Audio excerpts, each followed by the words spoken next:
First up, after a horrific mass shooting like the one last week in California, the response is usually predictable. Another fruitless debate over gun control. But after Elliot Rodger killed 6 students last week, the media took a different tack, asking whether widespread attitudes toward women led Rodgers to kill.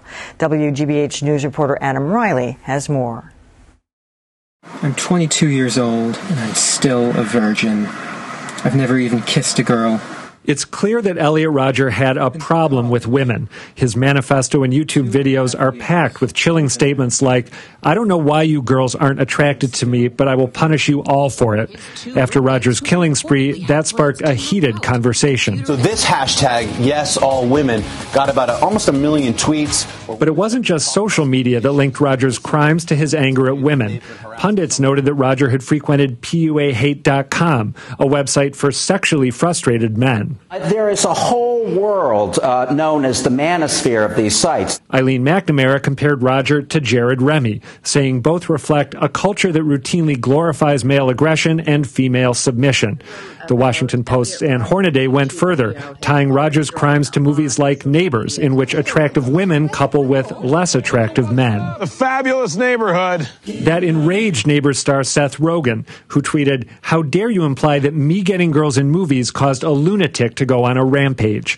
And he wasn't the only one who thought the media's focus on misogyny left other factors out. Alienation, families falling apart, pervasive technology. But maybe the search for one explanation is futile. With Rodger, the New Republic noted, it's impossible to divine where one pathology ends and the next one begins. And the range of groups Rodger hated was vast, just like the pain he inflicted last week. So did the media's rush for meaning go too far? Joining me to hash it out, our Neiman journalism fellow Susie Banakarim, Kelly Crossley of WGBH News, and Dan Kennedy of Northeastern University. Well, personally, I thought this was a really interesting discussion, and it was a relief it wasn't one about gun control. But I read as much of Elliot Rodger's manifesto as I could. And to me, the whole story is right there. He was short, very unusually short. He was absolutely torn apart by his parents' divorce. He felt left out, alienated. He moved around to 1,000 different schools and houses. He never had anything that was his.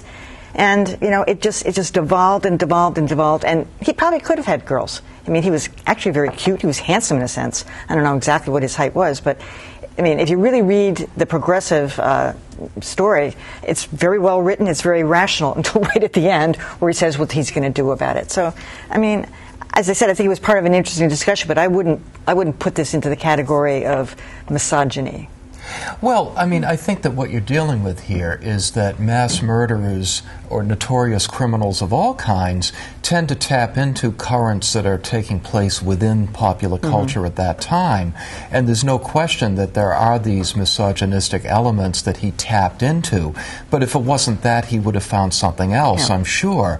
I mean, you know, you only have to go back, 20 or 30 years to when Oliver Stone was being blamed for some killings because Natural-Born Killers was out in the movie theaters.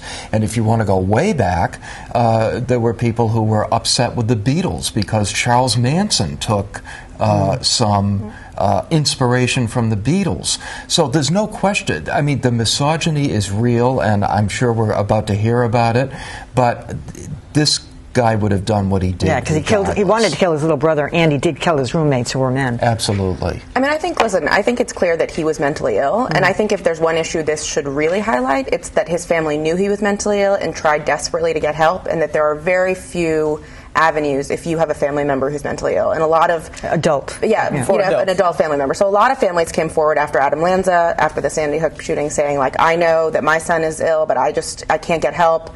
I've tried. So I do think, listen, if this brings awareness to any issue, that's great.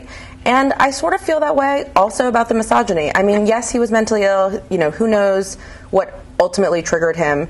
But if it starts a conversation about, you know, this sort of hashtag of yes, all women, responding to this idea that, you know, people use the defense not all men whenever anyone accuses a man of sexism, I think that's great. Like, let there be some good that comes from this terrible tragedy. But my point is that the media is looking for the reason. So we're seeking this out. We're the ones who started this thing, and the Washington Post correspondent too. And it's like, it may not be that neat. Well, it wasn't that neat, and that's the point of this particular situation.